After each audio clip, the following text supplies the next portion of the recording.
Years সহকারী অধ্যাপক gastroenterology. আজকে আমাদের একটা পেশেন্টের বিষয়ে কথা বলবো। পেশেন্টের পিত্তনালী শুকিয়ে যায় এবং এ থেকে জন্ডিস হয় এবং সাথে প্যানক্রিয়াসের ভিতরেও পাথর হয় এবং এই দুইটা একই সাথে আমরা এন্ডোস্কোপির মাধ্যমে বিশেষ এন্ডোস্কোপি ERCPর মাধ্যমে আমরা কোনো কাটাছেঁড়া ছাড়া আমরা ERCP করে পিত্তনালীতে এটা শুকিয়েছিল এটা বড় করে দিই, ওখানে একটা পাইপ দিয়ে দিই এবং প্যানক্রিয়াসে তো আমরা একটা পাইপ দিয়ে দিই এবং পেশেন্টের আগে যে সমস্যা ছিল এতে অপারেশন ছাড়াই, অনেক বড় জটিল অপারেশন ছাড়াই ERCPর মাধ্যমে তার ব্যথা কমে যায়। পেশেন্ট 1 মাস পরে আমাদের কাছে ফলো আপে আসে। বা আপনার দেশের বাড়ি কই? আমার দেশের বাড়ি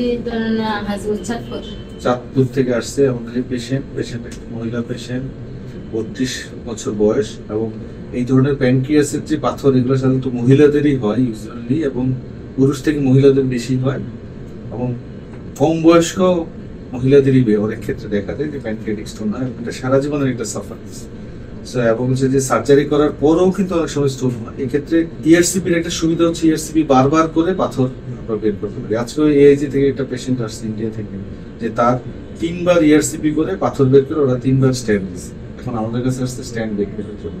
বুঝতে পারছেন যে আপনি যে চিকিৎসাটা এখানে দিচ্ছেন এই চিকিৎসাটি ওরা ইন্ডিয়াতে করে আসছে। এখনকার কিছু চিকিৎসা আমরা অত্যাধুনিক চিকিৎসা এখানে বাংলাদেশেও করছি। আচ্ছা মা, আপনার প্রথমে কি হয়েছিল একটু বলেন তো? আমার প্রথমে ব্যথা হয়েছিল, পরের পেটে ব্যথা। হ্যাঁ আমার ব্যথা হয়েছিল, আমি ওষুধ খাইছি গ্যাস্ট্রিক বলে, পরে খাইছি আর কমছে, আবার ব্যথা বাড়ছে। তখন আমি ডাক্তার দেখাইছি ওনার অনেক পরীক্ষা নিরীক্ষা করছে, আমার কোনো রোগ ধরা নাই। এখন জন্ডিস ডাক্তার দেখানোর 1 মাস পর আমার ব্যথাটা কমেছে।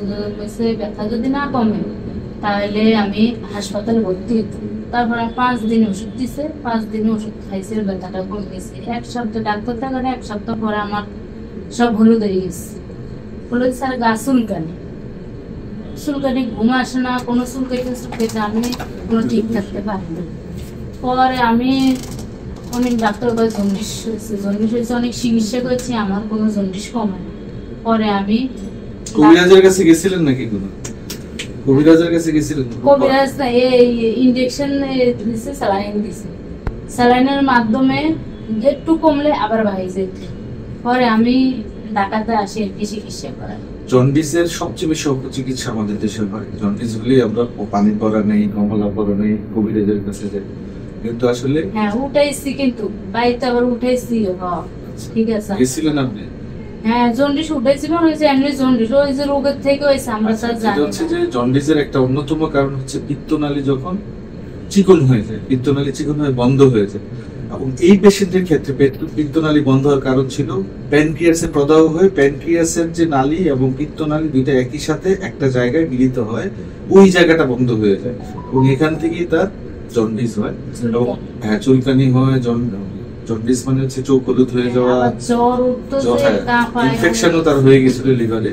তো এই পেশেন্টের ক্ষেত্রে আমরা কি করেছি, আমরা লিভারের ভিতরে আমরা হচ্ছে পিত্তনালীর মাধ্যমে যাই, ওখান থেকে ওয়াশ করে দিয়ে একটা স্ট্যান্ড দিয়ে আসি এবং প্যানক্রিয়াসেও একটা স্ট্যান্ড দিয়ে এমনিতে পেশেন্টের ব্যথা কমে যায়, জ্বর ঠিক হয়ে যায়। আমাদের কাছে 1 মাস পরে রোগী ফলো আপে আসে।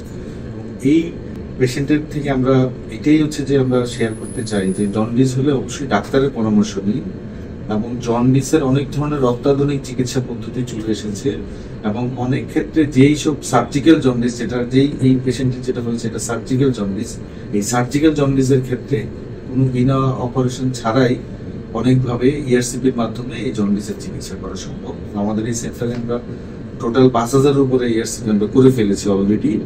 অনেক পেশেন্ট আসতেছে, আমরা সেবা দিচ্ছি। ইন্ডিয়া থেকে অনেক পেশেন্ট আসতেছে, যারা ইন্ডিয়াতে আগে চিকিৎসা নিতে এখন আমাদের কাছে আসতেছে। তো আপনি যে চিকিৎসাটা নিলেন এই কাটাছেঁড়া ছাড়া, এটা এই চিকিৎসাটা ভালো নাকি কেটে অপারেশন করা ভালো? আপনার অনেক ভালো। আরো জায়গা আমার কেটে অপারেশন, আমার ছোট বোনে রাজি পাই মতামতটা। আপনার এখানে আমরা তো পদ্মা হাসপাতাল প্রথমে ভর্তি হয়েছি, ওনারা আপনার কাছে পাঠাইছে, আমরা বুঝতে পারিনি যে একজন বলছে কেটেও অপারেশন করা যায়। এগুলো আগে কেটে অপারেশন হইতো, কিন্তু এখন অত্যাধুনিক চিকিৎসা পদ্ধতি চলে এসেছে না কেটে অপারেশন। আমরা তো বুঝতে পারি না, পরে সরকারি হাসপাতাল ভর্তি হয়েছে। পরে আমি তো মেনে নিতে পারি না যে সরকারি হাসপাতালে আমি থাকতে পারবো, আমার টাকা দিলে টাকা হাসপাতালে এসে পরে আমার আপনার সাথে যোগাযোগ।